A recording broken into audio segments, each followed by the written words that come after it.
óptica é de grande importância para a física, pois através deles foram criadas várias explicações e conceitos para várias coisas do mundo. Instrumentos ópticos são aqueles criados através da junção de vários dispositivos ópticos, como por exemplo os espelhos, as lentes, formando assim a lupa, por exemplo. Temos os instrumentos ópticos de observação, cujas imagens são virtuais, como por exemplo as imagens vistas por um microscópio. Temos instrumentos ópticos de projeção, que são as imagens são reais, como por exemplo as imagens observadas naqueles projetores de slides. O Roger Bacon foi o primeiro criador das lentes em forma de lentilha que a gente conhece, e as bordas só foram criadas depois, bordas de couro, bordas de ferro, etc. Antigamente eles eram utilizados para acender fogo, também por estudiosos da natureza, afinal elas ampliam a imagem, e hoje ainda continuam tendo várias utilidades.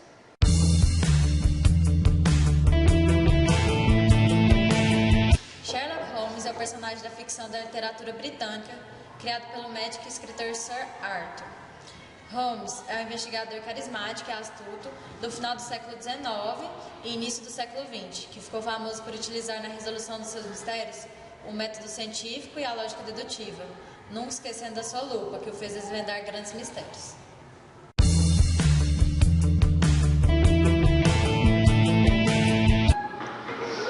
Bom, galera, eu e o Sherlock Holmes, ou melhor, o que sobrou dele, nós iremos fazer uma breve introdução do que é uma lupa. Bom, a lupa ela é um instrumento óptico munido de uma lente com capacidade de criar imagens virtuais ampliadas.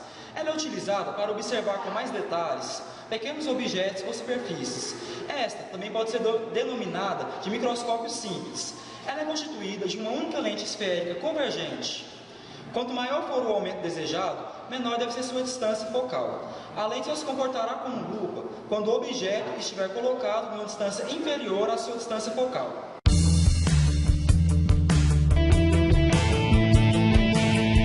A partir das seguintes fórmulas, calculamos o aumento linear máximo e o aumento linear transversal. A primeira fórmula é do aumento linear, que é dado pela distância mínima de visão distinta vezes a convergência da lupa. Dependendo do modo de utilização das lentes, a gente calcula o aumento linear máximo, que é dado pelo aumento da lupa mais 1. A partir dessa fórmula, a gente calcula o aumento linear transversal, que é o foco dividido pelo foco menos a distância do objeto até a lupa.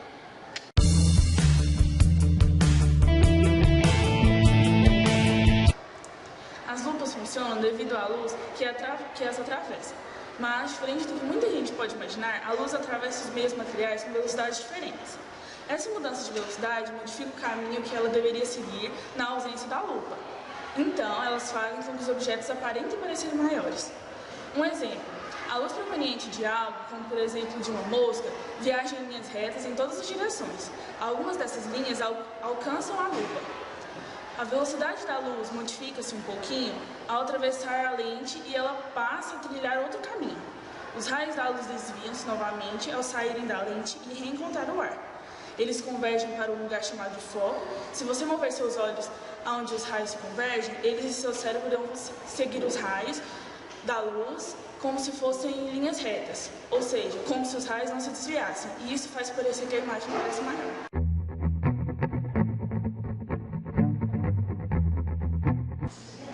O Sol está a uma distância suficiente da Terra que podemos considerar os raios provindos dele como paralelos.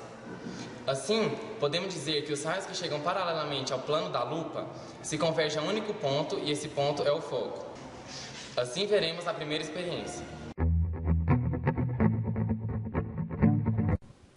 Bom, aqui eu tenho uma lupa estrategicamente posicionada para que alguns raios solares incidam diretamente sobre ela. E debaixo dessa lupa eu irei posicionar alguns objetos e ajustá-los de maneira com que a luz do Sol que incide sobre a lupa passe por ela e se convirjam em um único ponto. Primeiramente, eu irei colocar uma folha de papel. Ajustando aqui. E só esperar.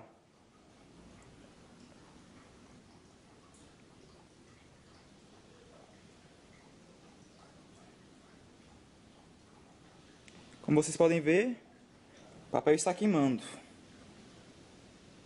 Opa!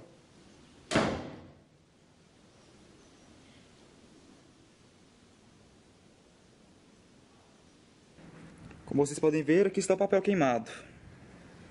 Agora, em segundo lugar, um pedaço de isopor. Ajustando.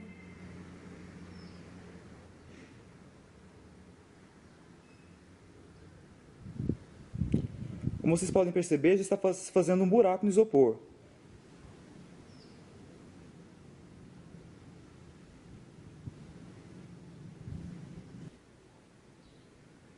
Bom, aqui nós temos o isopor furado, né, queimado, com os raios solares que incidiram sobre a lupa e passaram por elas, concentrando-se em um único ponto.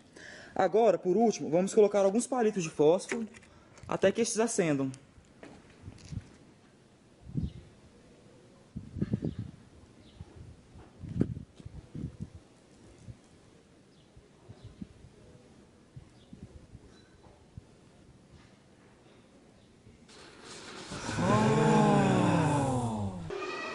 Se a lupa está apontada ao objeto próximo, vemos a imagem desse objeto aumentada e direita. Esta é chamada imagem virtual. E além disso, se colocarmos duas lupas ou mais consecutivamente, veremos uma imagem cada vez mais ampliada. Isso veremos na segunda experiência. A lupa é comumente utilizada por técnicos da área de eletrônica, que a utilizam para visualizar com mais facilidade pequenos circuitos de alguma placa, como podemos ver a seguir. Porém, geralmente, nem sempre uma só lupa é suficiente para conseguirmos visualizar os pequenos circuitos. Assim, é só colocar duas ou mais lupas consecutivamente e podemos visualizar a imagem com um maior tamanho.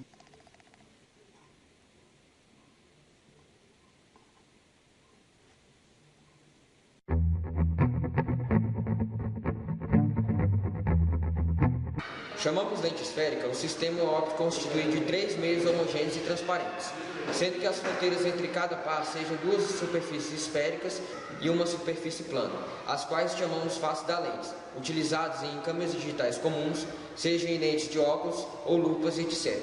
A lente da lupa é convergente, podendo ser virtual, direita e maior, podendo variar de acordo com a distância que coloca do objeto.